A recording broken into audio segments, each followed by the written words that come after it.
अस्सलाम वालेकुम। ये संदेश मेरे मुस्लिम भाइयों के लिए है। महामारी के समय में रमज़ान का पवित्र महीना हमारे सामने है। इस महीने की इबादत मानवता को इस गंभीर संकट से मुक्त कर सकती है।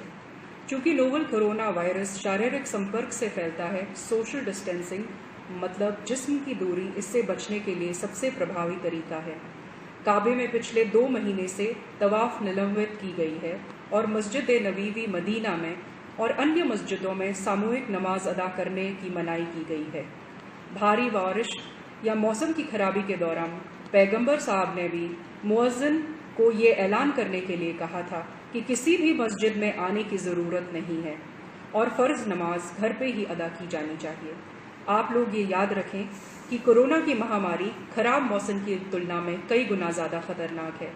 ये भी याद रखें कि इस वक्त लापरवाही भरे व्यवहार से अगर किसी को नुकसान या किसी की मौत हो जाती है तो कानूनी तौर पर तो ये एक गंभीर अपराध होगा ही और इस्लाम के मुताबिक ये बहुत बड़ा गुनाह होगा। हमारी लापरवाही के गंभीर सामाजिक नतीजे भी हो सकते हैं।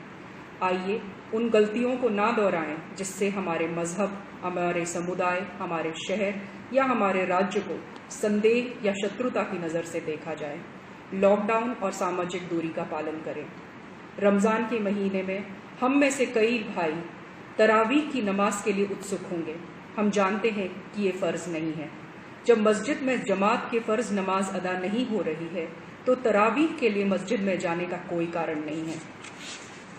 कृपया याद रखें कि तरावीह एक तरह से तहज्जुद या कलामुल लैल है।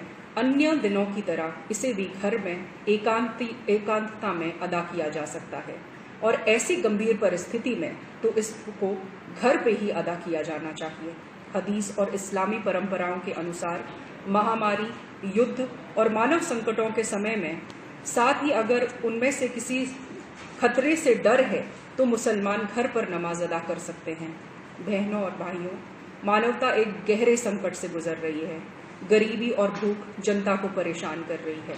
अल्लाह की इबादत करने का सबसे अच्छा तरीका मानवता और लोगों की सेवा करना है। ज़कात से बेहतर कोई सेवा नहीं है।